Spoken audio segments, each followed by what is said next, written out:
নমস্কার। মহালয়ের মূল করণীয়। মহালয়া হলো পিতৃপক্ষের অবসান আর দেবীপক্ষের সূচনা। তাই ভোরবেলায় সূর্যোদয়ের আগে গঙ্গা বা পবিত্র নদীতে গিয়ে পিতৃতর্পণ করলে পূর্বপুরুষ সন্তুষ্ট হন। বিশ্বাস করা হয় এই দিনে পূর্বপুরুষেরা ধরাধামে আসেন আশীর্বাদ দিতে।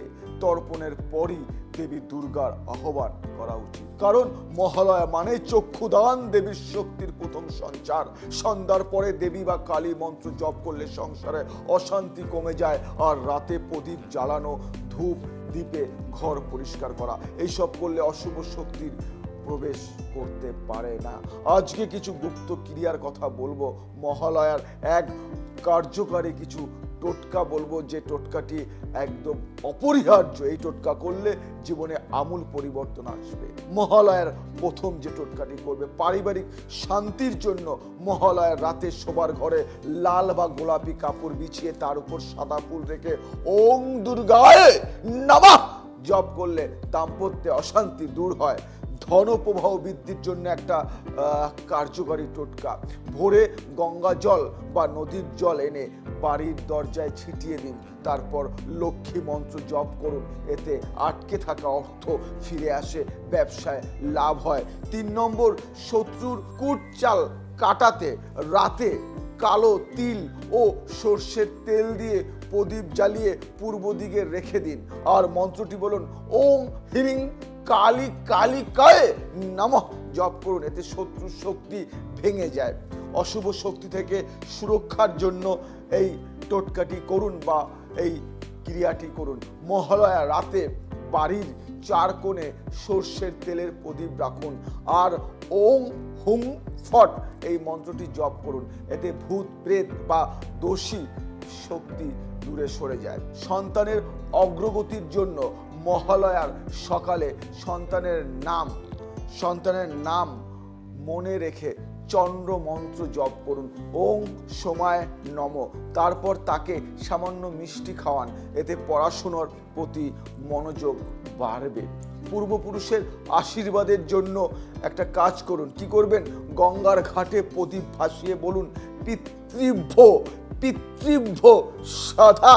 এতে বংশের অমঙ্গল কেটে যায়। পূর্বপুরুষদের আশীর্বাদ সন্তানদের জীবনে শক্তি আনে। দরিদ্র দূর করার জন্য একটি কার্যকারী মহালয়ার রাতে পূজা ঘরে একটি শ্রীযন্ত্র রাখুন।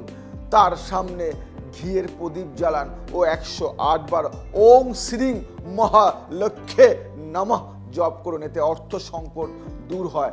নজর দোষ কাটাতে একটি লেবু নিয়ে মাথার উপর দিয়ে 7 বার ঘুরিয়ে চৌরাস্তার মোড়ে ফেলে আসুন। বিশ্বাস করা হয় এতে সব দোষ বাধা ভেঙে যায়। অকাল মৃত্যু বা রোগ ভয় কাটাতে যে মন্ত্রটি বা যে টোটকাটি বলবো, সেটা করলে জীবনে আমূল পরিবর্তন নিয়ে আসবে এবং অকাল মৃত্যু ভয় কেটে যাবে। মহালয়ার রাতে গঙ্গা জলে স্নান করে শুকনো পোশাক পরে পূজা করুন। শিবের উদ্দেশ্যে দুধ বেলপাতা অর্পণ করে ওং নমঃ শিবায় জপ করুন। এতে মৃত্যু ভয় ও রোগ নষ্ট হয়। আকস্মিক সৌভাগ্যের জন্য মহালয়ার ভোরে সূর্যোদয়ের সময় লাল ফুল হাতে নিয়ে সূর্যকে প্রণাম করুন। বলুন ওং আদিত্যায় নমঃ। তারপর ফুলটি বাড়ির পূজা ঘরে রাখুন। এতে আকস্মিক সৌভাগ্য ও সুযোগ আসে। এই 10টি টোটকা আপনি যদি করতে পারেন মন্ত্র সহযোগে, আপনার জীবনে আর সমস্যা দেখা দেবে না। মহালয়া মানে কেবল পিতৃতর্পণ নয়, বরং দেবীর শক্তিকে আহ্বান করার মহাসময়। এই দিনে করা প্রতিটি টোটকাই বহুগুণ শক্তিশালী।